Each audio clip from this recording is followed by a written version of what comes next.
students আজি তোমালোকৰ কাৰণে এটা মই পাজল লৈ আহিছো আগতে প্ৰশ্নটো চাই লোৱা পিছত আমি সলভ কৰিম চোৱা আমাক দি আছে যদি কাউ ইকুয়াল টু 31523 হয়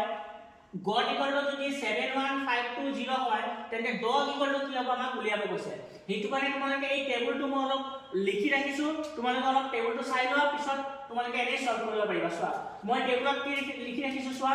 ABCD খিনি লিখি ৰাখিছো অলপ বেলেগ ধৰণে লিখিছো চোৱা যেনেকা A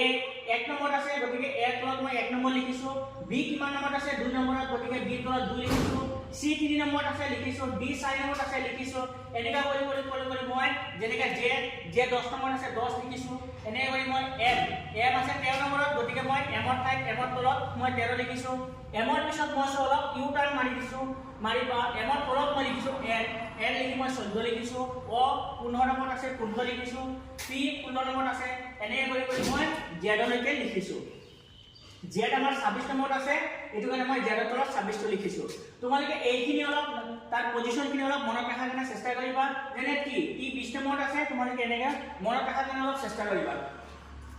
এতিয়া আহাচোন এতিয়া আমি প্ৰশ্নটো সলভ কৰো সোৱা C ৰ পজিশন কিমান নম্বৰ সোৱাচোন C 3 নম্বৰ আছে হেতু কাৰণে ইয়া সোৱা C ঠাইত আহি গল আমাৰ C ঠাইত আহি গল ইয়াত C ঠাইত আহি গল 3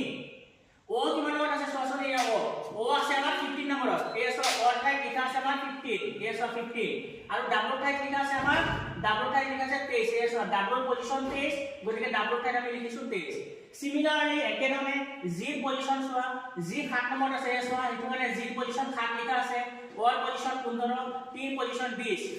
এই একে প্যাটার্ন ফলো কৰি আমি এটাকে সলভ কৰিব বলা সোৱা D কে নম্বৰত আছে 4 তো লিখা 4 পিছত O কিমান নম্বৰত আছে O আছে আমাৰ 15 নম্বৰত তেন্তে লিখা 15 আৰু G কিমান নম্বৰত আছে আমাৰ G আছে 7 তেন্তে হৈ গল আমাৰ কাৰেক্ট এনসাৰ 4157 থ্যাংক ইউ